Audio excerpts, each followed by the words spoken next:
Alrighty, it's finally happening. Face-to-face classes. Magsisimula na sila despite the threat. Yung bagong mga variant, trangkaso, sakit. It's gonna start. They don't care. They're gonna continue it. Fuck your health. We're gonna start the face-to-face classes, mga kaugoy.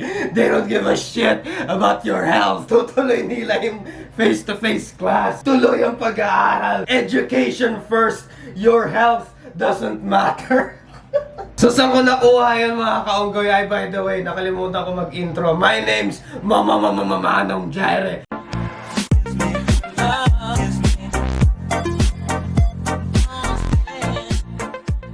Brand new episode of the Manong Jireh Show, where we talk about random shit. Kung ano-ano man pwedeng pag-usapan natin dito, mga kaunggoy, sa The Manong Jireh Show. Alright, so whatever topic I can think of or you can think of, pag-uusapan natin dito sa The Manong Jireh Show, no? Ang nakalagay dito, just in, the Commission on Higher Education said limited face-to-face classes for all degree programs in areas under Area Alert Level 3 should begin on January 31, 2022. So looking at these news, Philippine Star pala nagsabi, ito, ayan, nakikita niyan, yan, screenshot na yan. Legit source tong pinapakita ko, mga kaunggoy. Limited face-to-face class. Ibig sabihin, limited. Hindi lahat, tanga. Hindi lahat papasok. Limited nga eh. Obvious ba? Hindi lahat. Kalahati lang ata ng... Paano ba tong limited face-to-face class? Kalahati lang ng section nyo papasok, yung the rest sa online class. Putang ina mo, ano ba yan? So limited lang. May social distancing. Hindi kayo lahat siksikan sa isang kwarto. Hindi kayo magkalapit. Hindi kayo magkakasakit. Hindi kayo magkakahawaan. So okay lang, mga kaunggoy. Hindi kayo magkakantrangkaso. Katulad nung nangyari ngayong January, na naubusan pa ng kay dami-daming biogesic. Ingat. John Lloyd, bigyan nyo naman kami ng biogesic dyan, no? Come on, John Lloyd. I know you got some of that good shit, man. Hey, give it to us, man. Good shit yan, pare. Gusto ko yan, pare. Ingat. Pero sobrang confusing nga.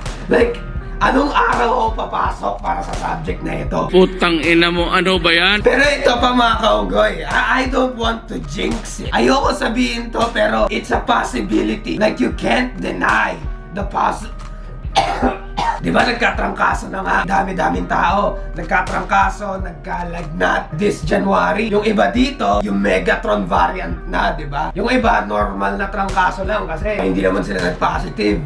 Pero ang dami nag-positive. And did you see the rise in cases? Yung nag-spike bigla ang mga cases. Like, think about it. Kahit limited face-to-face class, you are sitting in a classroom, in a room full of other people for 7 or 5 hours. Imposible na hindi kayo magkakawaan nun. Ilang oras kayo magkakasama? Either 1 or 2. Worst case scenario, lahat kayo magkakawaan. At saka ito, imagine nyo, how can you have education when a shit ton of students are sick? Halimbawa, for example, 40 kayo sa isang section. Half of you get sick. Tapos hindi kayo makakapasok.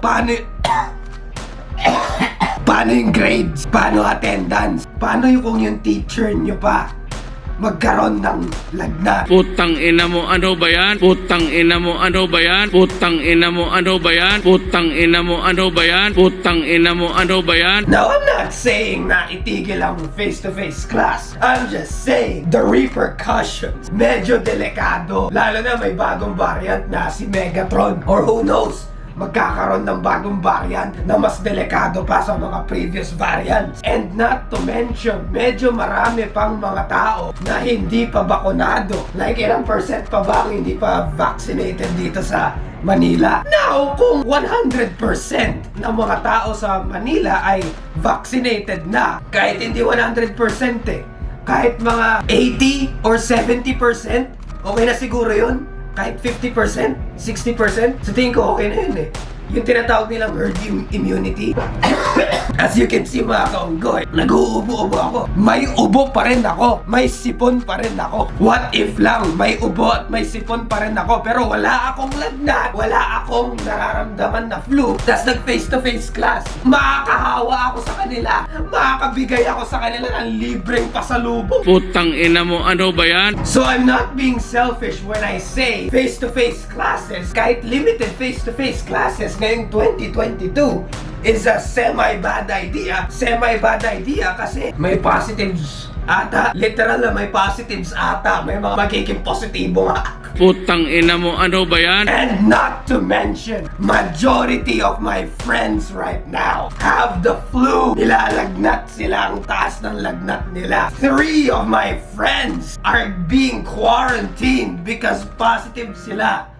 Paano sila makakapasok pag face-to-face? Also, my honest opinion, I don't hate face-to-face class. I medyo think na okay din itong online class. Napapansin ko, mas productive ako pag online class. What makes you say that? More on that topic in the future, mga kaunggoy. Pag-uusapan natin in the future. Pero when I think about it, shit, face-to-face class, this is an opportunity for me to die. I can finally die now. I can finally taste the sweet, tasty, delicious, sweet release of death. Kasi if you ask me, I want to die. I really want to die. Imagine niyo face-to-face class. Mr. Manong Jireh, introduce yourself and introduce us your final will. So what are your thoughts on this face-to-face class? Do you think okay lang face-to-face class? Let's go! Face-to-face class! I can finally see my classmates again. Gusto niyo ba? Or ayaw niyo mag face-to-face class kasi tinatamad kayo kasi nasanay na kayo sa online class at pwede kayo matulog at pwede kayo mag-multitask. Comment down below and let me know, mga kaunggoy. Let Manong Jireh know. Let Papa Manong Jireh know. Let Daddy know. And that's the bottom line because Manong Jireh said so. Like, comment, share, and subscribe. Shoutout nga pala sa comment of the day. Sino kaya yung deputa na yan? Hello, Ched! Gusto nyo ba matalo ang box of office record ng Spider-Man No Way Home? By beating it not with money, but with cases.